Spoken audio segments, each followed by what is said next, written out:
Anticipate, don't improvise.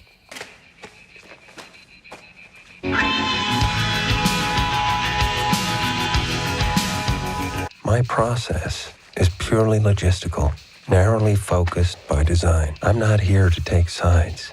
It's not my place to formulate any opinion. No one who can afford me needs to waste time winning me to some cause. I serve no god or country. I fly no flag. If I'm effective, it's because of one simple fact. I don't give a fuck. Welcome to Market Makers, everyone. Your home for tomorrow's TA today. I hope everybody in the U.S. had a fantastic 3-day weekend. Refresh, recharge. The weather here has been fantastic. Absolutely lovely. For a nice change, because it's been hot and sweltering for months now. So I'm really looking forward to the winter. But what are the markets looking forward to? You like that segue, Lee? The markets are red today, so this is something I want to look at, guys. We got to look at the key charts, the key support levels, and figure out what's happening. What levels have to be broken to get this larger retracement that I've been predicting before the blow off top? If you like my content, guys, consider joining through YouTube. We have exclusive members-only videos that come out throughout the week, as well as my education, our indicators that you see me use. All of that is free. If you want to join for a membership, you can join through YouTube. You can join through our website, marketmakers.trade. Would love to see you guys there. Let's talk about what we got. What is the one chart, despite what everybody says, right? This is the Lord of the Rings chart. This is the one chart to rule them all. It's NVDA. Why is that? Is that an oversimplification? Look, this is something you guys need to understand when it comes to weightings in the marketplace. NVIDIA right now is at key support. If it loses 168.80 with any momentum, it's going to come down to that 147, possibly as low as 135. And you would say, Brendan, that's crazy. Why would it do that? Well, let's look at this first of all. Let's measure this retracement. The move to 147 is a 20% drop. The move to 135 is 26% drop. Let's just say it does a 20% drop off the all-time high. What else did it did that? If you guys watched my last video, 3 of the last 4 earnings for NVIDIA have been massive sell-offs, right? Going all the way back to August 2024, you dropped 21%. Going back to November 24, you dropped 26%. What about going back to February 2025? You dropped 36%. So a 20% drop is right in line what you did 3 of the last 4 times. And as a matter of fact, the only one that was a rally was off of that April 7th low after NVIDIA reported. The whole market was rallying. You got a nice 40% rally off of that. And then I told you guys 2 of the last 3 times that it did sell off after earnings, you got a single day spike the very next day. Single day spike the very next day prior to the sell-off. And what did you do with this earnings call? You got the earnings, you got a single day spike, new all-time high the very next day, and since then you sold off. You went from 184 down to 169, right? So the question is, will this continue? And if it does, it will pull all the AI adjacent stocks down. It will pull down the tech sector. And understand, NVIDIA's weighting as a $4 trillion company. This is 10% of the NASDAQ 100. One company out of 100 is 10% weighting.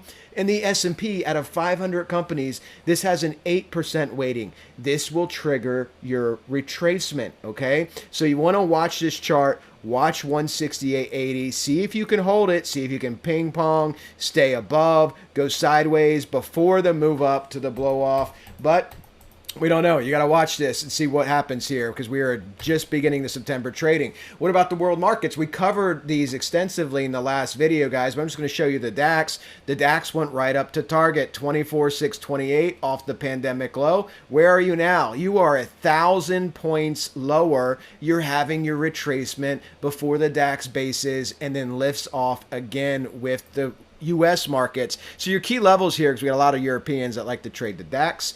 So maybe I'll do a separate DAX video, but the key levels you want to watch here is 23,450 and 23,024. So 23,000, 23,500. Let's make it easy. pull up your retracement off the April 7th low, because when did the DAX bottom, by the way? Same exact day as the US markets, same exact day as the Aussie markets, as the UK markets. They all follow the US markets. So be very careful when you hear these people on TV telling you they would sell US and buy foreign markets. They all go down if the US market goes down, right? All of them. Look at April.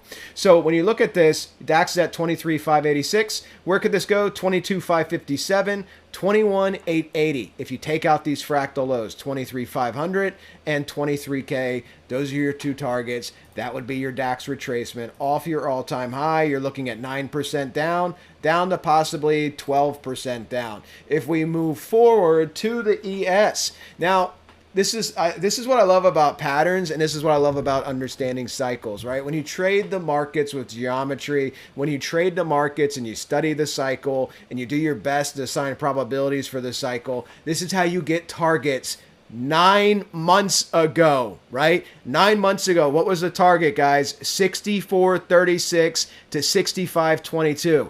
What did we hit in ES?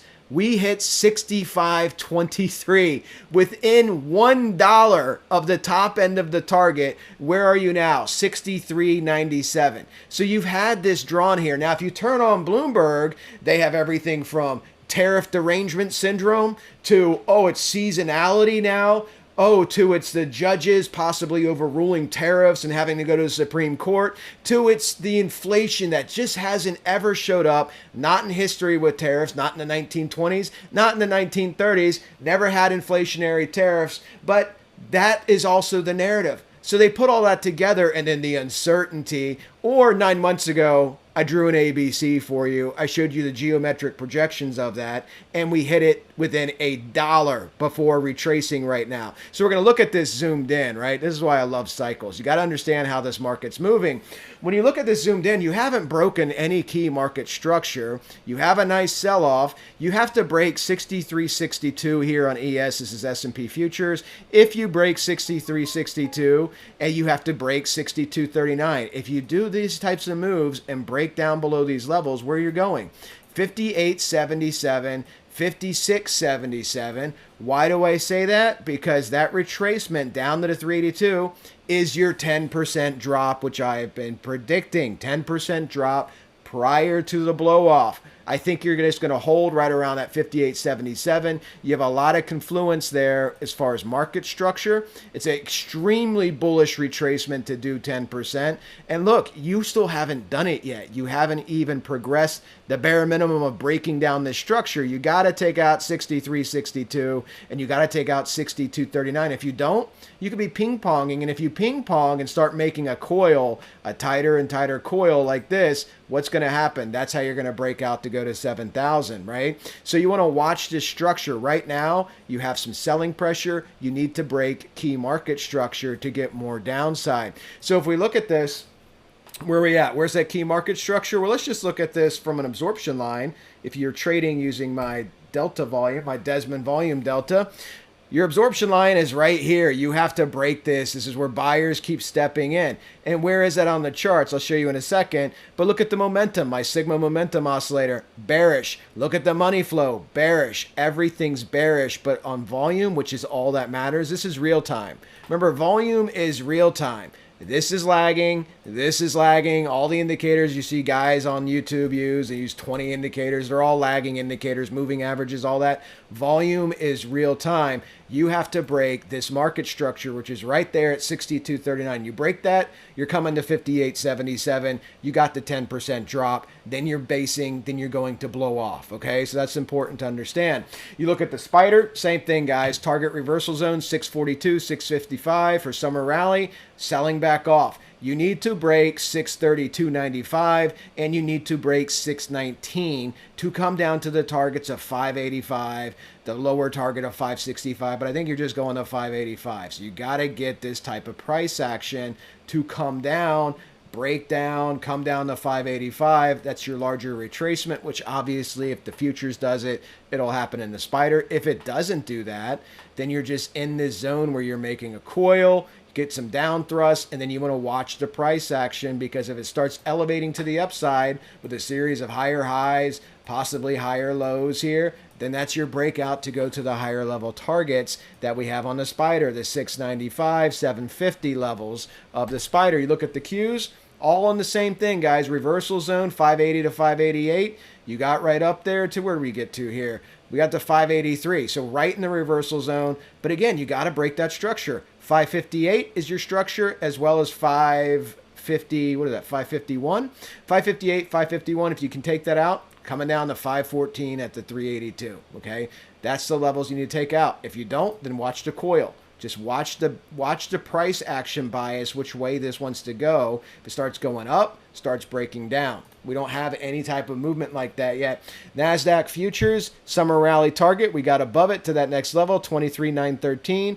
And you're holding that summer rally target of 23K. You're at 23,150 right now. Again, you want to see if this can hold up or if it will start to break down. All of our summer rally targets were hit on the S&P within $1, okay, which is awesome. So let's look at NASDAQ zoomed in. What's your key market structure here? Your high is 24,068. You fell right to fractal support at 23,035. You have to take out 22,775. If you do, you will come down. And you don't need me for this part of it, guys. Go to your April 7th low. If you want to know how I'm tracking my targets, April 7th low, pull up all the way to the all-time high in the S&P, the NASDAQ, the Russell, whatever you want to trade. Look at the 382. That's the retracement I'm looking at. NASDAQ's beta, it could easily come down somewhere between the 382 and 50%. Look at your historical indications of what the NASDAQ's done and the prior July tops, right? You guys see me do this over and over again. We look at 2024, for example, 17% drop. If we just look at this from the all-time high down to the 382, 12% drop, extremely bullish. You come down somewhere to like the 50%, 15, 16% drop, totally normal. And you see what the market did after this, by the way? Boom, right? It's going to be the same thing, guys, because we're not at the tops. We're not at the tops. NASDAQ in 2021 topped in November. Russell topped in November. Bitcoin, 4-year cycle, topped in November. I think you're going to see something very similar this year. This is a retracement, and it's not even a deep retracement yet. You got to break these key support levels. And when you do, if you do, this is going to be hyper bullish, and I'll be looking to go long down there as well. Absorption line right here on your, this is more of an angle. So you got more of a triangle going on here. This type of wedge, you see this? So that's what you got on the NASDAQ. That's your volume. Momentum obviously is bearish. Money flow is bearish. You got to take out these two key market structures to fall down further. If you look at the Russell, a lot of people are excited about the Russell. Zoom out, big picture. Where'd you get to in 2021? Don't worry, the market doesn't move in cycles. You topped in November in 2021. When did the Russell top in 2024? Oh, guess what? In November. Guess when the Russell probably has a bias to top again? November of this year, right? When did Bitcoin top in 2021? It topped in November. The NASDAQ within 2 weeks after. Bitcoin and the Russell topped within, I think, 48 or 72 hours of each other. And that was just because there's a weekend in between them. They essentially topped at the same time. So this is a key thing to watch. Also a key concept, you guys hear me talk about triple tops. Watch this triple top, because technically you're right at a triple top zone right here. Top one, top two, top three. You saw me go over this on other patterns like the what did I talk about this on? Oh, the Dow in gold, or was it gold or silver? I don't remember. But you pull down typically at the third top, you base, and then you break through on the fourth attempt. Okay, I think the Russell's going to be the same thing here. So watch your key market structure on the Russell. That's 2292 beneath you, 2198. And to break above, you got to clear 2400. That's your immediate resistance. But just pull a fib, guys. Pull a fib from your April 8th low or April 7th or 8th low on the Russell. Pull it up to your current rally high. 382 is right there at 2135. 50% is 2050, right? So again, highly likely you do something like this. 382. 50%, you're going to base, you're going to break out. This will give you a nice W pattern as well. Take out the mid-fractal, make a new all-time high. You defeat your triple top that you're currently at right now, right? So that's the pathway for the Russell. Let's look at some stocks. Let's look at Palantir. Palantir already hit target, sold off nicely, trying to hold support at 148. You're stuck between 148, 162.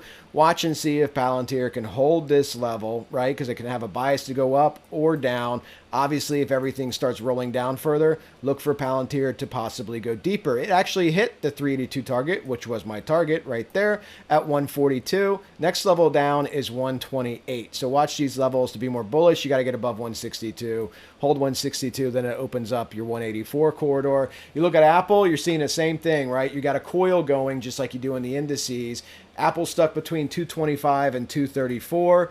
Clearly breaks above 234, more bullish. Then you can look at these higher level targets here. If it was to do that, your next fractal level there is 250. Take out 234. You could push to 250. However, if this breaks, what do you got here, guys? You got a double top. Your neckline is right there at 223. Then you want to watch the targets beneath you, 214, $200, because you have market structure right here as well. So you're still at that tipping point across a lot of these spaces here in the markets looking at these assets. You had Meta, 66% rally, made an all-time high, selling off, filled the gap. So you're going to try to hold the support level right around here, right? There's your gap fill essentially.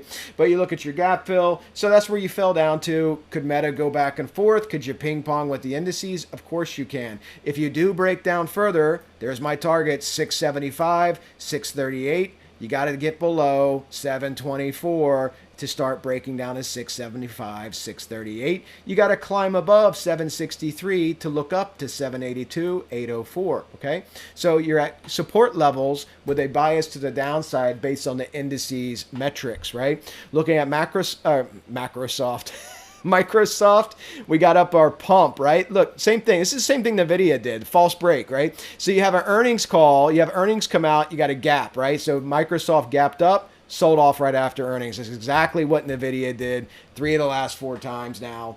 3 of the last, 3 of the last 5 times, that's how it sold off.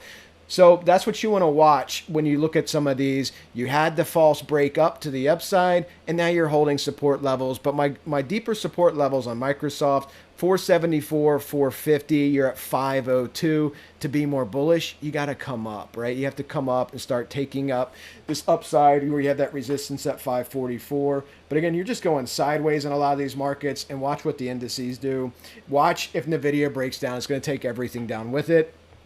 Hood, $99, key support level. We had 117 up here, your fractal. My target was 120. You got the 117.70. And you can see, look, again, this isn't a big breakdown. You still have higher highs, higher lows. You still have a higher low structure right here. So for Hood to really start breaking down more, you got to take out $100 and you got to take out 93. You take out those two levels, your 382 retracement's 84, your 50% is 73, and this is after a 300% rally, okay? So Hood could easily find some type of reflexive rebound. That's how you get those lower highs, and then you start seeing the breakdown type action. So we'll see how September plays out. Here we are in the first week. Tesla's landing right back on top of the triangle. Just doesn't want to break down. It's at 331. Doesn't want to break down. Doesn't want to break out. You have to crack 357 to get more upside. And you got to do that with some momentum. And then you have those higher level targets we keep talking about, like 426. But again, Tesla is not going to rally to 426. If you get the larger retracement, I would be looking for Tesla to break down. And if it does, I'm looking at the key supports at 274 and 251. But this is a nothing burger. It's a sideways coil, which you're seeing across all the markets. You don't have trajectory up or down at the moment, which is what I'm waiting for as a bias. And again, I'm tracking CAT as a cyclical here in the industrial. We have an awesome open scissor pattern. We hit it beautifully, came back up, tried to retest it, sold back off. But this same pattern is across so many assets, guys, and it's just quite simply a double top pattern. If you break the key support level at 406, you have lower level targets. And just like the indices on a lot of these assets, go to your April 7th low, right? Go to your April 7th low and look at your retracement levels. If you have less caffeine than me, you can probably click this faster. 374 is a 322, 354. These are both be obvious levels if you take out that support at 406. If you don't, you're going to ping pong in there, and that's how you try to work off that overbought condition, but we'll see if we can break these key support levels. All right, guys, hope you enjoy the video. Check out the Bitcoin and crypto video as well. I'll probably do a metals video maybe tomorrow. I don't have time today. I think I'll do a metals video tomorrow. It'll cover silver and gold as well. I didn't throw the charts up, but as you guys know, if you follow me on X at Market Canary, silver and gold, been talking about it a lot. Shared the silver trade. It's up 20%. It got to target. I really should have made a video. Damn it, because that was some good, that was some excellent TA the way that played out. See you guys on the next video.